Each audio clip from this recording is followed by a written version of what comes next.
welcome to the Train Right podcast. Today I have Will Benitez. How are you? I'm doing very well, Hillary. How are you doing? Great. Yeah, it's so good to have you on. Yeah, I mean, we're a world apart right now. I'm over in France and where are you based again? I I forget. am in Portland, Oregon. Yeah, a Okay. great a great place to be. Yeah. I love this city.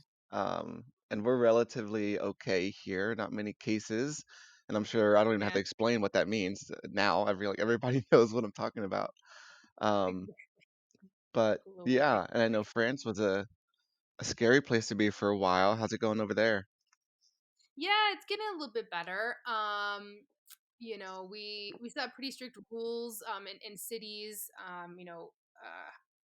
We have the quarantine, or in French it's called confinement, so like confinement, which I think seems so sweet.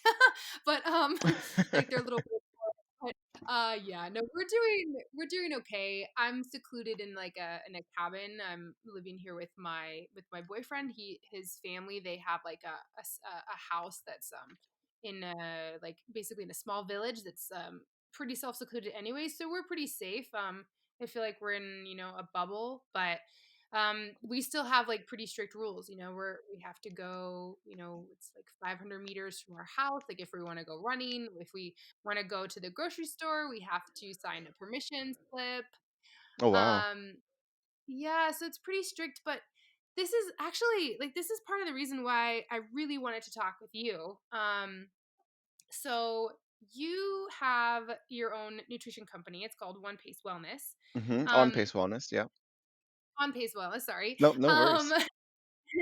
and I think it's like the reason why I wanted to talk with you specifically about kind of as our lives are changing kind of as athletes, like yes, sure, maybe if we're not here in France, maybe my life has changed, like my training schedule has changed a little bit, but um I wanted to talk with you to kind of get your expert opinion for athletes when they're going through changes like in activity level, whether that's right now when we're dealing with a global pandemic where athletes are forced to spend less time outside, or because they're managing work and family and everything like this, or whether that's times of injury or an off season. So before we get into those specific questions, hmm I just want to hear from you about what got you into this business, and what inspired you to start your own company. Yeah, sure. So appreciate the question. I was actually a teacher, funny enough, before Mm. I became a nutritionist. I was a school teacher, fourth and fifth grade, which Nice. here in the States is elementary or primary school. Um, and I did that for a little bit, and my wife actually got into medical school.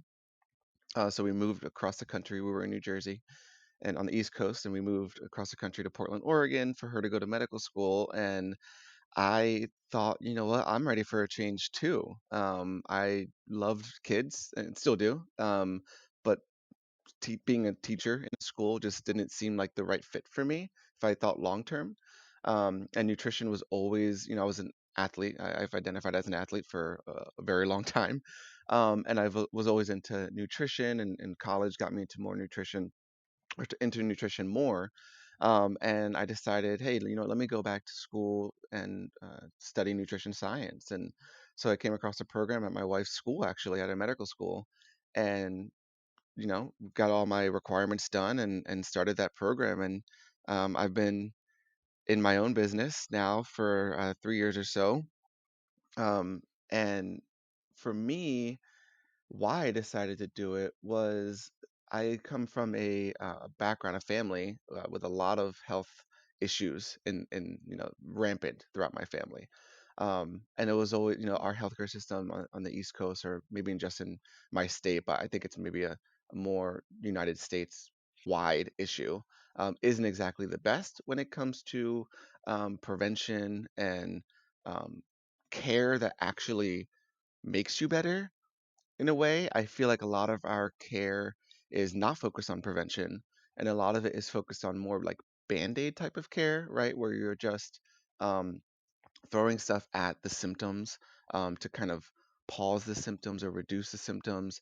And then when something else comes up or when it gets worse, you're just throwing another, medical technique or another medication at that issue. And it's never really getting into the underlying issue. And I just saw that so much with so many family members. And there's no way that that wouldn't influence me in some way in my life. Now, with me going into nutrition, it really inspired me to want to help people understand nutrition and how it can help their bodies and how it can help their health.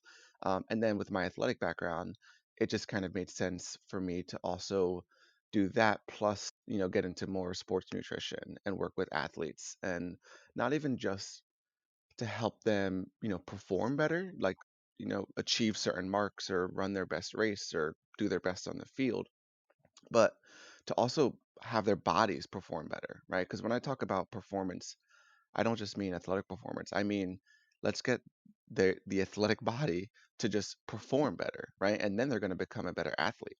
Um, so yeah, it was kind of inspired by the family, by just our current healthcare system not probably being the best that it can be. Um, and then my wife also, she studies, well, she studied, she's a naturopathic doctor right now. And Mm. it's more kind of what people might call like holistic medicine or natural medicine. It's in that realm. She's a primary care physician, so she's fully licensed doctor practicing natural medicine. And that's what I want to do with nutrition. I want to be that kind of like holistic or natural route for people who want to get their bodies to perform better. Oh man, I love that. Like, and so it's my dad, he is a food science human nutritionist, nutrition researcher. So he's Mm-hmm. not a nutritionist, but he goes at it from like he studied like fatty acid and like lipid metabolism, like metabolic pathways like on a cellular level. So like Sure. we're nerds in a different way. So I've actually really always been interested in nutrition itself as well. But I love what you say about just like having a holistic approach. Like, I mean, from obviously your wife's influence, but also just like your family background, because I believe so many ailments, they actually they can't really be fixed by Western like modern medicine as we kind of know it in the United States, like over medication. It's mostly like natural things. I mean, at least it's so funny, like as a coach, like people ask me, they're like, oh, okay, so like recovery, like what's the best thing for recovery? I'm like, eating well. Like, have you did you eat after your workout? Like, did like they're like, oh, I feel tired today, I wonder what it is. It's like, like let's look back to yesterday. Did you How soon after did you refuel after you did this workout? Right, right. Yeah, and I mean, and I think honestly, it's cool that you chose like kind of to focus on athletes. But I think it's also just like everyone can be an athlete. It doesn't have to Oh be yeah. just like if you're, like a nutritionist for athletes, it doesn't mean that they're all like elite athletes. Like every human can be an athlete and is an athlete in my opinion. Yes. Yeah, I completely agree with that. I actually try to like not call myself like a nutritionist for athletes or like, oh, I work with athletes, because there are people who are active, right? Like who may not identify as an athlete, even though I would say that they are an athlete. And so like I don't want them to think like, oh, I can't help you or I only work with elite athletes. You're not an athlete. Like that's not the case. Like I help the body perform. Mhm, Like I consider myself like a performance focused or a performance nutritionist. And sure, yes, I work with mhm. athletes and elite athletes and some Olympic athletes even. Um, but that I can help active people just be more active, help their health in other ways, help them maybe to start to identify as an athlete if that's what they want to do. Um, yeah, it really just comes down to body performance. I read something, and this is kind of a tangent here, but it's super Yeah. quick.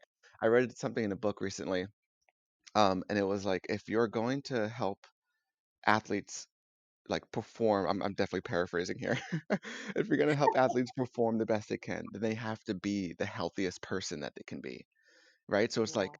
you have to have a healthy body first, regardless of what you're trying to do, right? Regardless if you're trying to get to the Olympics or um, be like the best CEO possible, or be the best lawyer possible. Like your body just needs to be as healthy as it can be for you to do whatever you want to do. Um, and so Mhm. like it's like do that first, right? Like achieve that first, and then you can worry about like the nuances of everything else. And that really like Mhm. stuck with me. I love that. And I mean, and also I love tangents, so that's okay. Because Great. I'm actually gonna I mean, I'm gonna ask you some like this. I mean, I didn't even plan to ask you this question, but how much of your work as a nutritionist, like, do you obviously as athletes, like, like our we want to have a healthy body, and I think a lot of people think, okay, like to have performing high levels, like especially like Olympians, you have to eat right, you have to have a dialed nutrition plan. But as a nutritionist, do you also think that there's a mindfulness, and how much do you think that like an emotional and mental health kind of plays into that, like being your healthiest body? So much. I mean, I could like leave it right there, right? Like so much. Does mental health play into, and mindset, right? Mindset, mindfulness, mental health play into that, play into the body's ability to be the healthiest that it can be. Um, I see it very often, especially when I'm working with more of my higher level athletes, Mhm, where there's just a lot more pressure around their sport and performance, whether it's their professional career. So obviously there's a lot of pressure to perform, um, mhm, or they're just like trying to like get to that next level and they're like putting a lot of pressure on themselves. mhm, But with that comes a lot of stress and anxiety, and like I said, rightly so. That's their career. It's not just a hobby for them. Um, mhm, and I see like oh my gosh, you're eating really well, but you're still having these digestive issues, or you're still not able to have your weight budge in any which way. And when I talk about weight, I usually try to do it in the healthiest manner possible, whether that's weight up or weight down. But mhm, still, like I see some barriers that come across when, even though they're eating like super healthy, like really, like as a nutritionist, I can qualify that they are eating very well. mhm, Something doesn't seem to be clicking for them.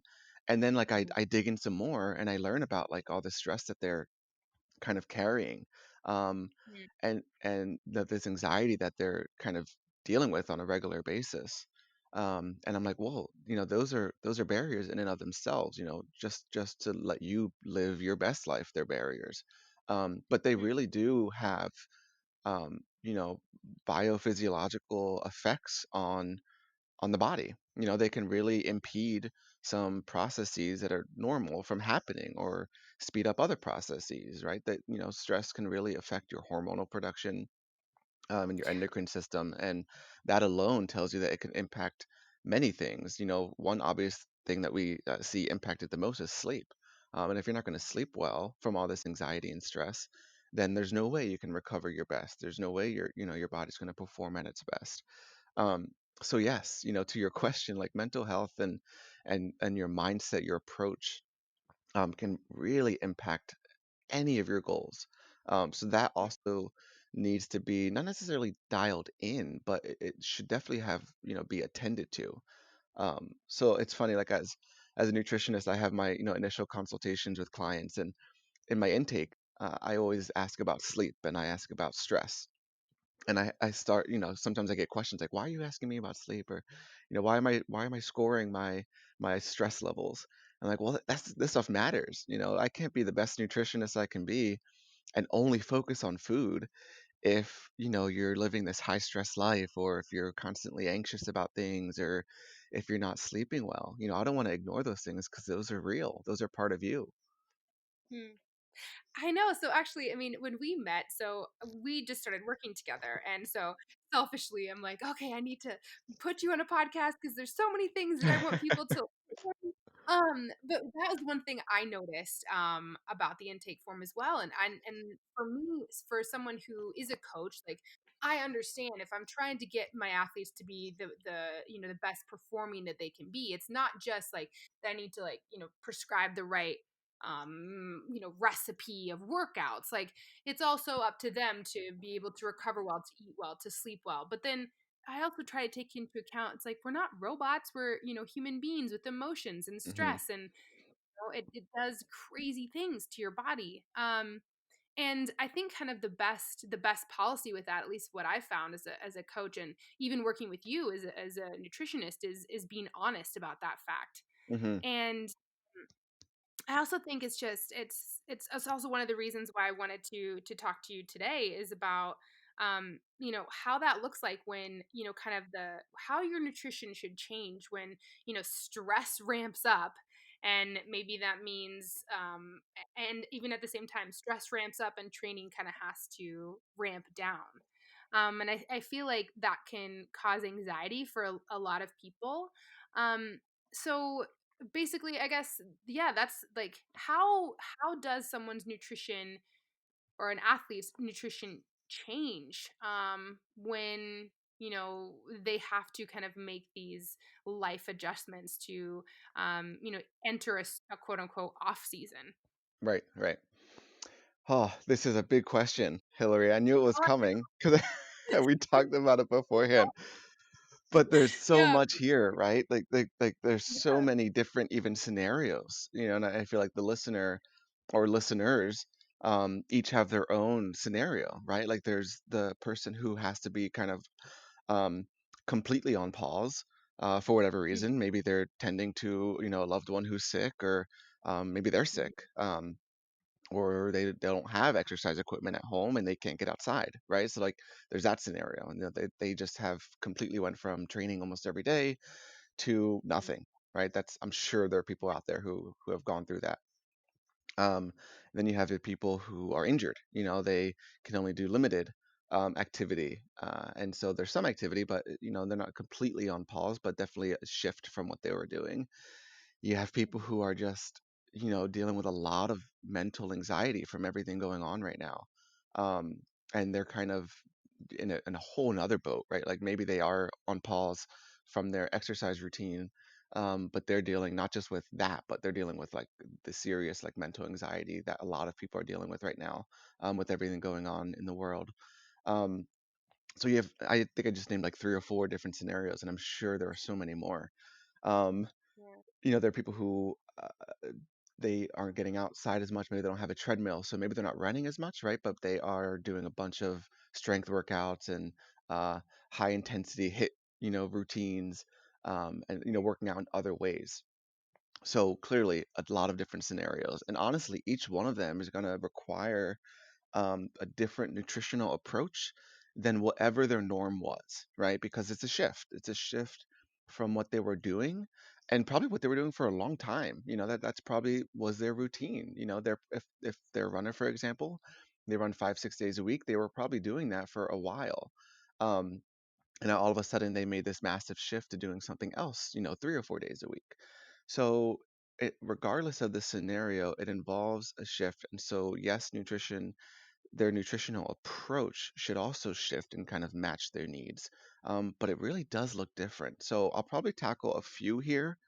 Um, I definitely Yeah, wanted to that's cool. tackle injury, right? Like what should be done nutritionally if they're dealing with injury, which, COVID-19 aside, is probably something that can be really helpful for people. Um, but and then I also Yes. wanted to, address very lightly, the anxiety and stress piece. Um, and then I guess I can kind of lump the other probably other scenarios that are out there into just like maybe a runner, since you're a runner, I'm a runner. We can just talk about Hmm. someone who was running or is somewhat identifies as doing that kind of activity, to now all of a sudden Yeah. doing like more strength stuff, right? Like because I see a lot of it, on social media, a lot of different kinds of at home body workouts. And so I feel like a lot of people are like shifting towards doing, and honestly, I'll be honest, myself, I'm doing a lot more strength work than I probably have been doing in the last like year, I feel like, because I am home and I like can take Yeah. advantage of my equipment that I have here at home. So I myself am doing a lot more of that. So that's probably my third scenario that I'll address. Does that sound good? That sounds perfect. And yeah, like, I'll just let you go ahead and dive Let in me because go. I'm I'm just like take notes. No, I'm just kidding. But yeah, no, I think that that's wonderful Yeah. because there's a lot of tidbits in there. And then yeah, of course it's, everyone has it's specific to everyone. But again, I think it's like kind of Hmm. a good just refresher for everyone to kind of yeah, to just review and see where they fit in.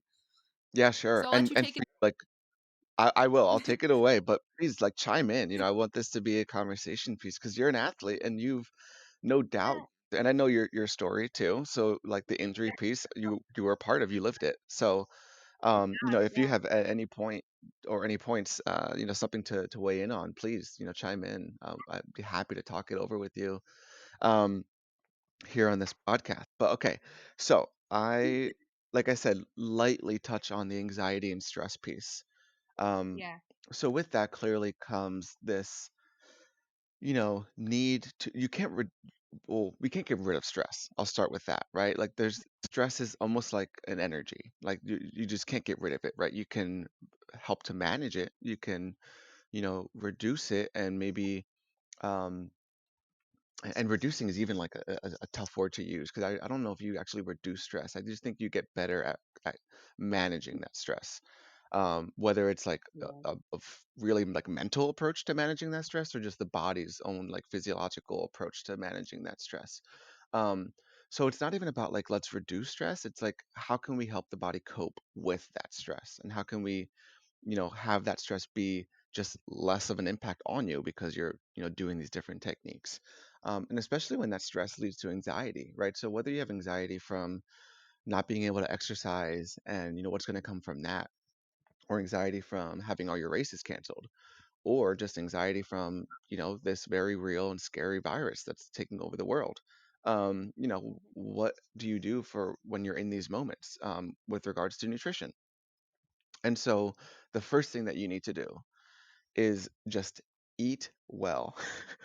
It's really that simple. Like you really do need to just make sure that you are eating, getting all of your vitamins and minerals in your diet, right? Making sure that you, from a calorie perspective, you're getting all your calories that you need, not necessarily being calorie restrictive or overeating, just, nourishing your body with proper nutrition, right? That's like the first and before we get into the nitty gritty and before you focus on all the nuances, just make sure you're eating well, right? So if you are dealing with a lot of anxiety and stress and you also eat a lot of processed foods or you were eating a lot of takeout, maybe now you can't do the takeout piece because a lot of restaurants are closed.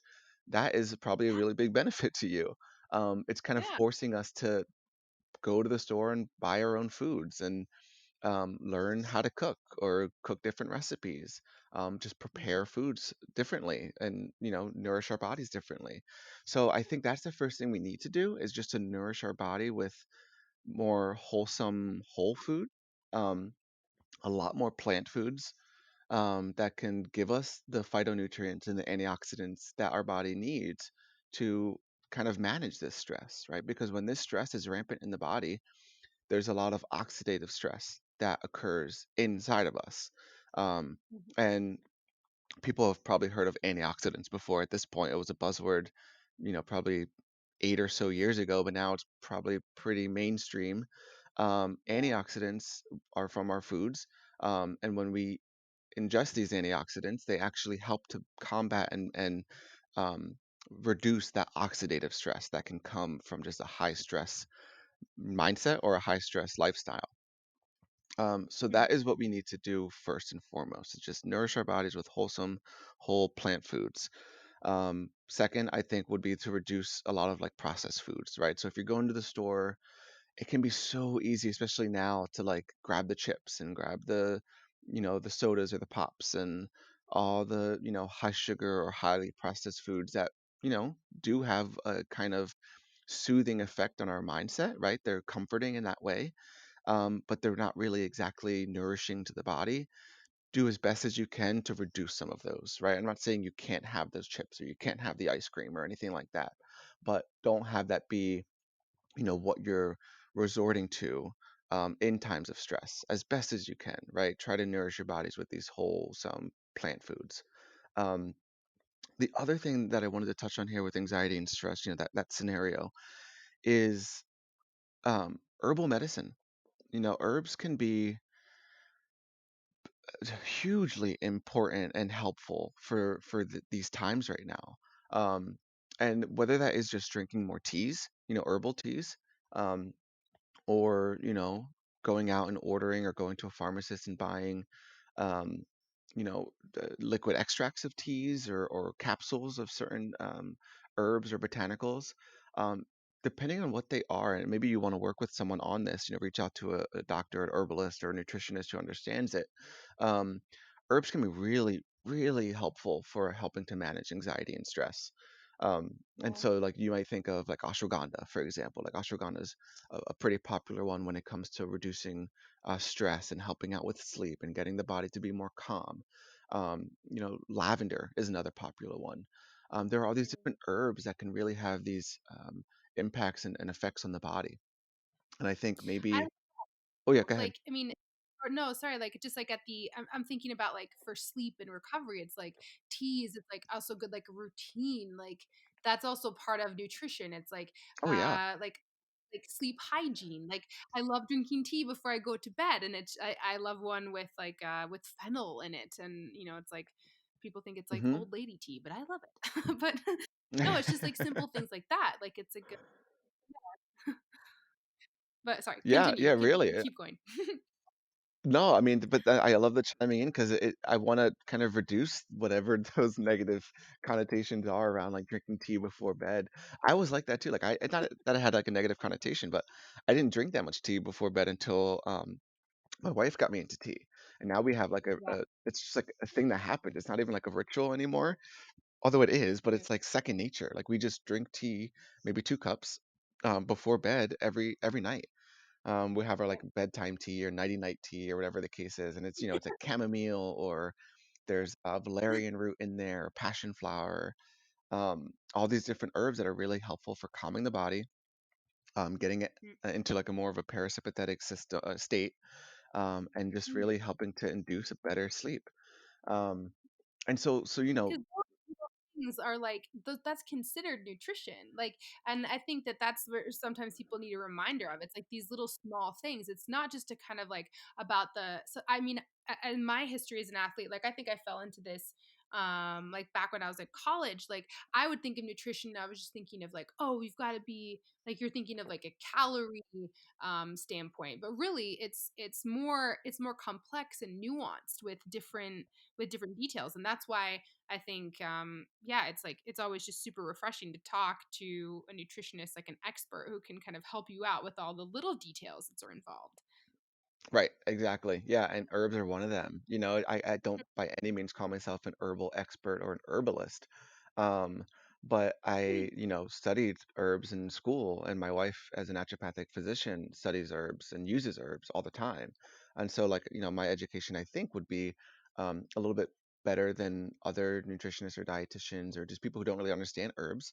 So at the very least, I could talk to them a little bit. And I've seen it, right? I've seen it with clients, I've seen it with myself, just how they can be really helpful for people. So, I'll wrap it up here with in this scenario with take this time to just even just if you don't know anything about herbs and you're not sure, if you want to just jump right into using them, um, learn about them, do some online research, maybe get a free consult with a nutritionist or something like that, or an herbalist, and just talk, or maybe you have friends who really use herbs, and now you're really interested in their knowledge, um, and just learn more about them and how they can actually help you, because they can be really helpful during this time. So I think, yeah, for the person who's kind of stuck right now or on pause right now due to anxiety and stress, I really think nourish your body, reduce or get rid of the highly processed foods as much as you can. And then, yeah, maybe look into herbal medicine as something that can really help you. And I think, yeah, tea, just, if herbal medicine kind of scares you or makes you uncertain, just think of herbal tea, right? And it's maybe a lot more easier to kind of digest in that way. Okay, next scenario, Hillary, is the injury, right? The injured athlete. Um, Oh, I've been there too many times. You have, you have. And if people who, are listening to this and don't know your background, maybe this will get them um, to look you up and read your story and the tons of articles that are out there. Um, Heck, maybe I'll throw this out there for you. Maybe they'll go ahead and pre-order your book that I know is coming out at some time soon, right? August, I think. Yeah, August if it's not sidetracked by all of this stuff. Oh my gosh, right, right. But I guess before, I mean, I'm not gonna give people a. It's like it's your interview. But before we talk about the injury piece, like I'll just kind of start it out with the first thing that I had a problem with when I was injured is like, holy crap, it's a huge change to my routine. I Mm-hmm. was used to like literally at peak shape. I was in racing season, and then I couldn't run. I couldn't move. I could not even walk for 3 months. And like my instant concerns were like, holy crap, like I mean, as an athlete, it's like, oh my gosh, am I gonna gain weight? I can't do any activity. Like, how is my body gonna change? Like my mind was racing. But the Mm-hmm. craziest thing was how incredibly hungry I was all of the time when I was injured. Yeah. um but yeah, anyways, so those were my fears like going into it. I was just afraid of the changing routine, but like, then what that meant for my metabolism. And if I like all of a sudden now had to start like eating like a bird, because I was this injured athlete, and I was surprised it actually wasn't the case. Right, right. Yeah, most people are surprised by that. And I'll talk to that a little bit too. Um, I do want to just before I get in here, I want to mention that, I'm not talking about the um, injured nutrition for the injured athlete who had surgery or anything like that and was on these or is on like certain medications that like essentially suppress appetite, right? Because there are definitely those. I've worked with those athletes before. They're just not hungry, because they're on these painkillers or other kinds of medication that just really just do that. They suppress the appetite. So I'm not exactly talking to those athletes. I'm more talking about the injured athlete who uh, is essentially injured for whatever reason, but just not using any kind of painkillers or appetite suppressant side effects, right? Um, so you mentioned the calorie piece. So let's just start with that. So a lot of athletes are, when they get injured, or people in general, right? You get injured and you become more sedentary, and you worry about the weight gain, right? And rightly so. It's very common to see a lot of more weight gain when you are sedentary. So you go from this person who was active all the time to now not being able to do as much or maybe anything at all. And yeah, that's one of the first things that comes to mind. Maybe like when can I get active again? And then right behind that, how much weight am I going to gain? Or what do I do about my weight? Um, and one of the things that they try to do to kind of, have that not be an issue or less of an issue is they try to restrict calories, right? So your kind of situation aside, Hillary, where you were like just always hungry, I'll touch on that in a second. Um, Yeah. but for these athletes, I see it so commonly. They try to restrict calorie intake to reduce the weight gain. And what they're doing there is, depending on how they do it, right? There's obviously it depends on the severity or intensity of their calorie restriction. Um, but if you do it to the extent where you're just not giving your body enough calories or nutrients anymore, you're going to slow down healing, right? So when the body is injured, it actually needs just as much or even possibly slightly more compared to your expenditure. And so there's a whole thing we can get into there. Um, but it needs slightly more or just as much calorie intake because it's healing, right? Because it's actually going through a lot of different healing processes that are um, energy dependent.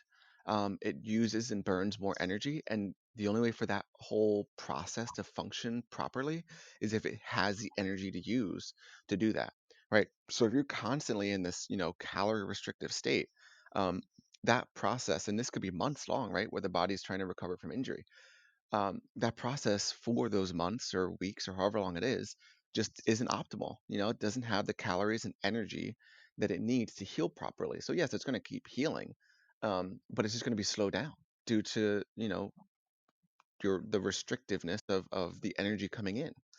So that's one thing I try to get athletes or just people in general to understand is, I understand wanting to reduce, the tendency for weight gain, but do so in a way that doesn't also slow down healing. So I work with an athlete in their own specific with their own specific injury and with their own specific calorie needs to find what it is that we want them to be making sure that they intake on a regular basis still with injury needs in mind. Right, so that's a really important piece that I think people don't get is they do need those calories to keep healing going. Um, Yeah. and then to your own your own experience where you mentioned that you're hungry all the time, right? Even though you were sedentary, you could not move, yet you found, probably to your surprise, that you were just constantly hungry, and you did not have the appetite suppressive effects. Um, you know, I can't say exactly what was going on there because I wasn't working with you then. I don't know what you were eating like, or what was going Yeah. on there. But I do see this sometimes, and what I find in those people who are just like always hungry despite like not doing anything really is, one, maybe they're not eating enough. Two, even if they are eating enough, they're eating differently than they were, which is makes sense. But what might not be getting enough of is protein. So protein is Mhm. very much needed when we're healing, right? All those different amino acids, they think about it as an athlete, right? You recover from um, the protein that you get from your post workout, right? You ingest protein, you ingest those amino acids, they recover and repair the tissue damage, and that's how you adapt and heal. Same thing when you're injured, right? You want a little bit more protein in your diet than was probably previously in your diet, and that's because the body is using all those amino acids that make up those proteins to heal, pretty directly. And so it needs more of it because it's not just doing it to repair normal damage, but it's preparing wounds. It's healing wounds. It's healing bone injuries, muscle injuries, whatever the case is. So and when we don't get enough protein, we can see a kind of spike in that hunger, right? If you're not getting enough protein, we see people just being more hungry in general, and it makes sense. Maybe for you, I can't speak to it again 100%, but maybe you weren't getting enough protein in your diet at that time, and you were just feeling like really hungry, like you weren't satisfying your hunger with whatever you were eating.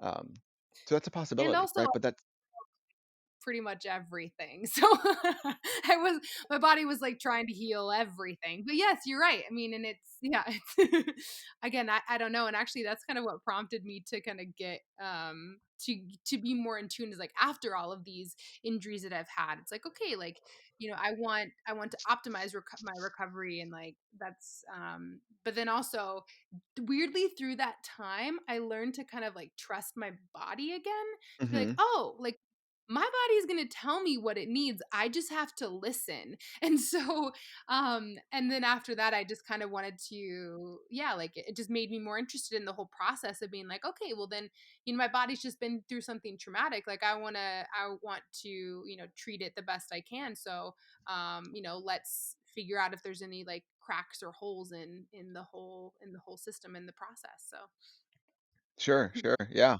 And you're right, your body was literally healing everything. So, yeah. it did probably require a lot more protein than someone who's, nursing an injured ankle or, a hamstring strain or something like that, right?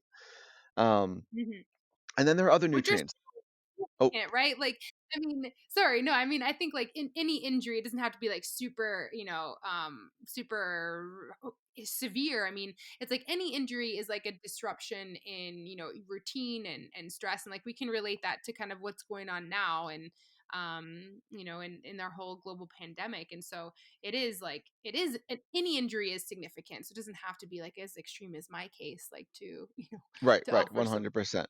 Yeah, exactly. yeah. And if it's your case or the injured ankle, yes, you are going to need more protein. You are going to want to make sure you're not restricting your calories to allow healing. So, obviously there are varying degrees of this, but it's still applicable, right?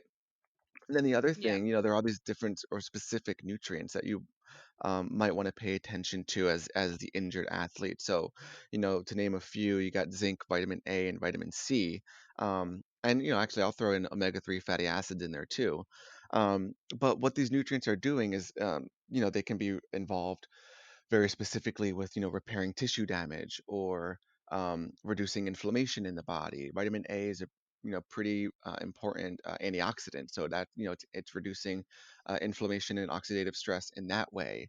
Um, Zinc is really important for connective tissue healing and protein synthesis.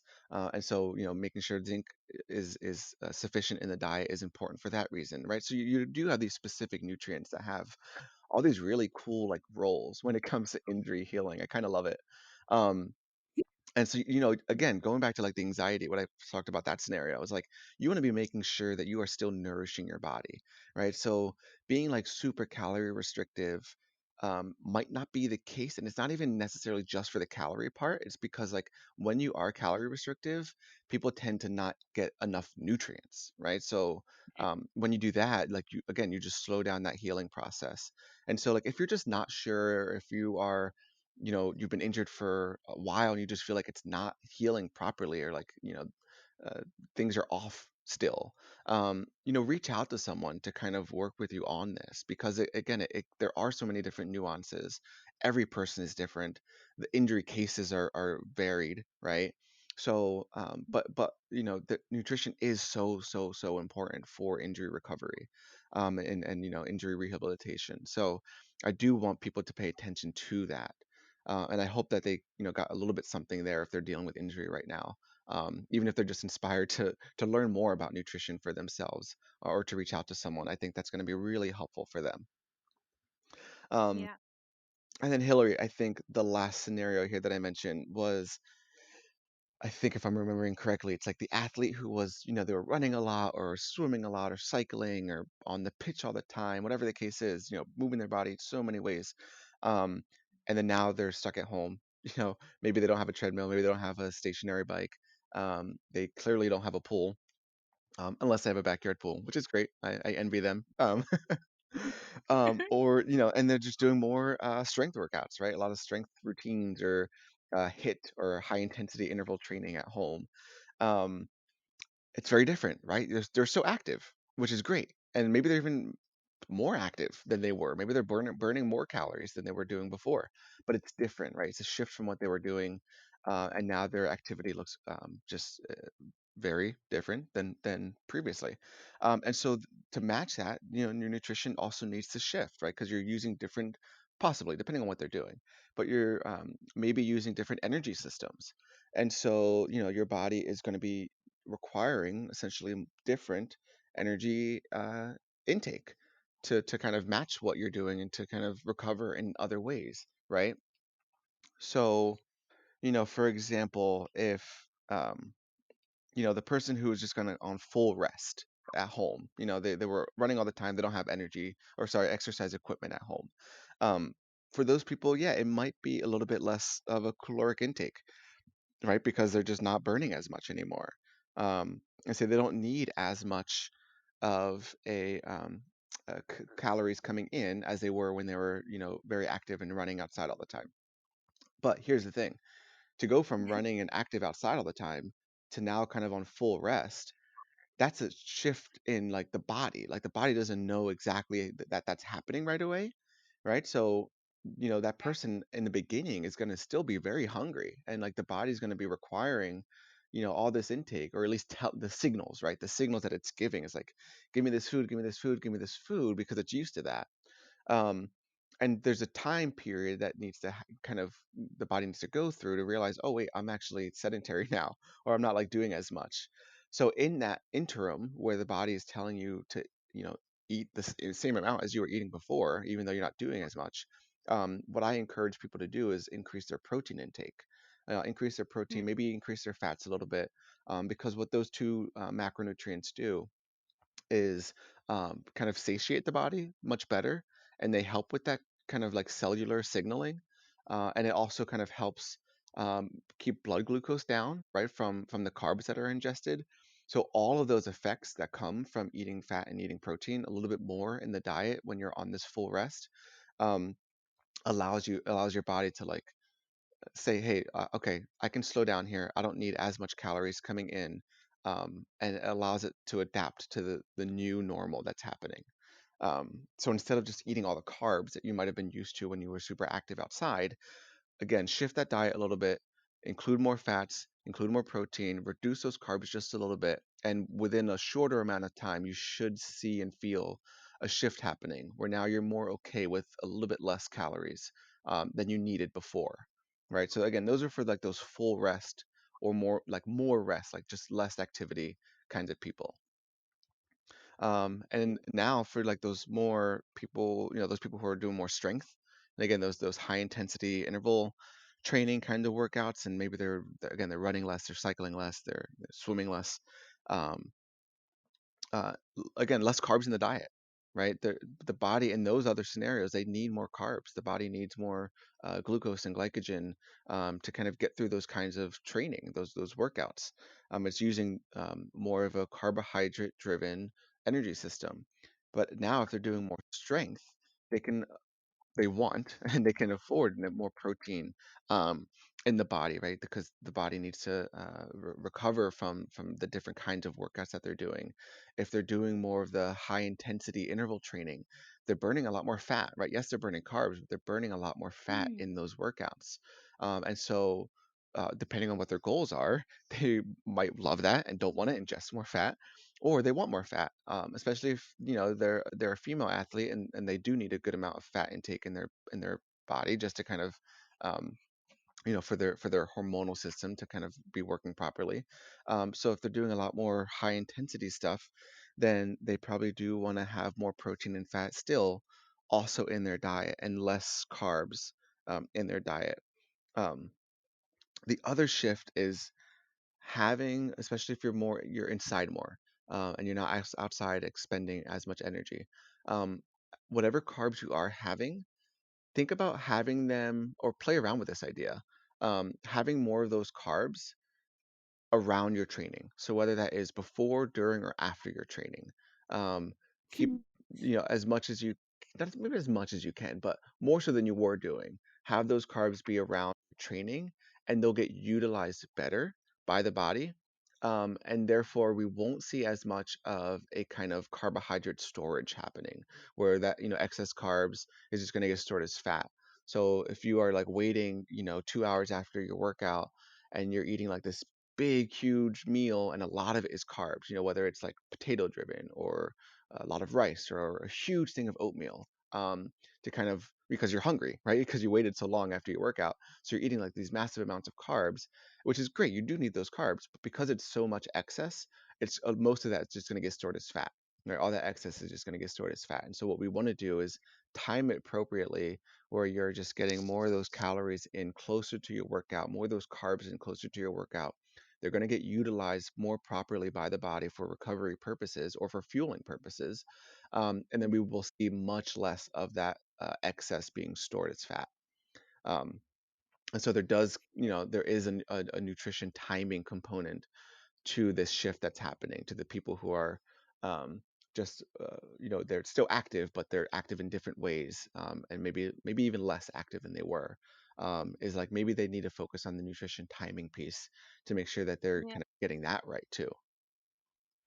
And it's so interesting to me, like, oh, are you there? Oh, sorry. I think it's so interesting to me to to see how the body can actually change and like over the different types of workouts that you're doing.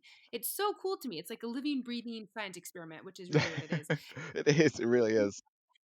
A friend of mine, he's like he it's so funny. He actually I gave him so much crap for this because he was getting into strength training and he was doing more strength training. He's like, "Oh my gosh, Hillary, I had a banana before I worked out and I felt amazing." And I'm like, "Oh my gosh, Chris, like yes, strategically placed carbs is what he said." I'm just like, "Oh my gosh." I It, love that. it was I know, I Actually, was like giving him crap. I was like, "I eat bananas all the time, Chris. Like this is my fourth banana of the day." right, right. Yeah, I love Yeah. that phrase. I might borrow that phrase. Tell Chris, Yeah. thank you in advance for that phrase. I just go with nutrition timing and all that, but Yeah. strategically placed carbs, I like it a lot because that's what, that's so important. Yeah. I have an athlete recently. He's an elite athlete. I'll just say that he's an elite athlete. Super active. Double, 2 a days, double days, whatever you want to call them. And he was telling me that, from his kind of more running based workout, he wasn't he would go some 2 days a week. He would go into like 15, 20 minutes later into a strength routine. He goes to a gym and he does his strength workout, but he wasn't like feeling it. Like he just wasn't feeling great. He wasn't feeling like he had the energy that other people did. And I was like, well, after your workout, like, what are you doing in between? Are you eating anything? Like, what are you eating? He's like, oh no, I only have like 15, 20 minutes, so I don't eat it. I drink some water and I just go to my workout, the strength workout. And I was like, well, yeah, of course you don't have any energy because you just did this like hour long intense workout, this running kind of based workout, and then you did nothing. You drank water, which is great, but you didn't ingest any other calories, and you are gonna do this like 30 to 45-minute strength workout. Of course you're tired, you know? I need to tell him, oh, I have told him, but I want to use that phrase now. Like we're strategically placing your carbs in this, 15, 20-minute window. And like, yeah, okay, you're not going to have a bowl of oatmeal in that window, but you can have a banana, you can have, an Yeah. orange or some dates or some kind of carbohydrate intake to get some of that energy back. Um, Yeah. yeah, it's amazing So that. maybe that's so funny because I always give him so much for that. But no, it is true. And I think like so I mean you've answered so many important like scenarios and questions. And I think I was gonna ask like what like I was gonna ask you a question, but it might be like a loaded one about like what's your best advice for an athlete for nutrition. But maybe we should just leave it at that. Like carbs, or if Strategically you placed carbs. about timing, like we should be able to contact you. So I guess like to end, I'd like to just to ask like, so if athletes want to learn more about your business or like nutrition in general, can you give me some idea of like how to contact you? Oh my gosh, yes. So, website is obviously great, has a good amount of information on there. So that's onpacewellness.com. That's www.onpace wellness.com.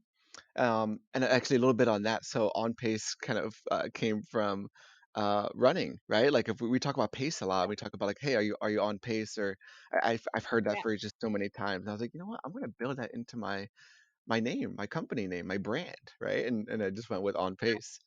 Um, so onpacewellness.com. My email is Wilfredo at onpacewellness.com. That's WILFREDO at onpacewellness.com.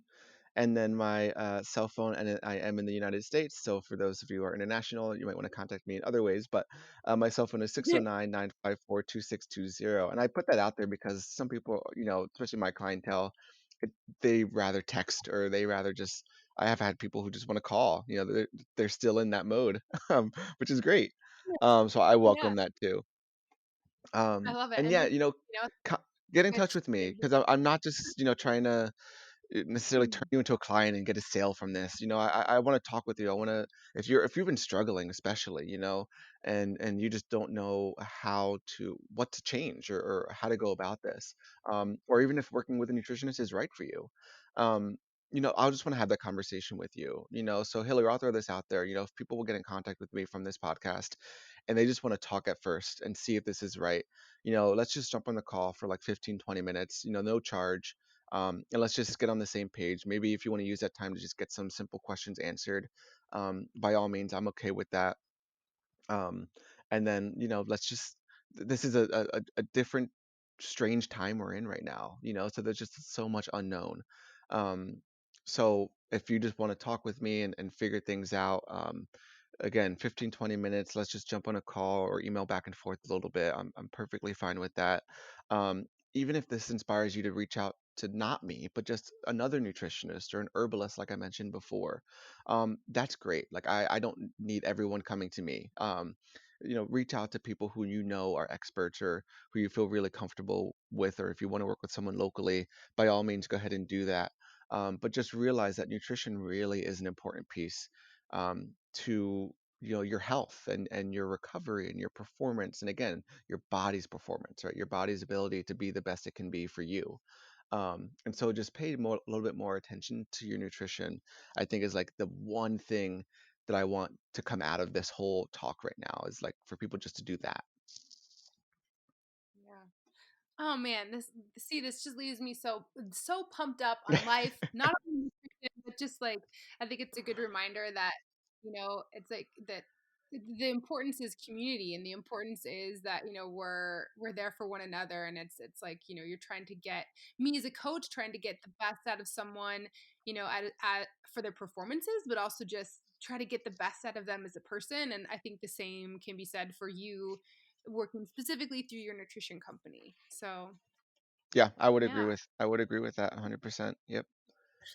Yeah. Well, it's been such a pleasure, Will. Thank you so much for joining us today. And yeah, Yeah, thank you, Hillary. I appreciate the invite and getting the chance to speak with, you and your followers here. I thought it was a great conversation. I hope we, like I said, inspired and maybe educated some people out there. And um, yeah, again, thank you so much. thanks.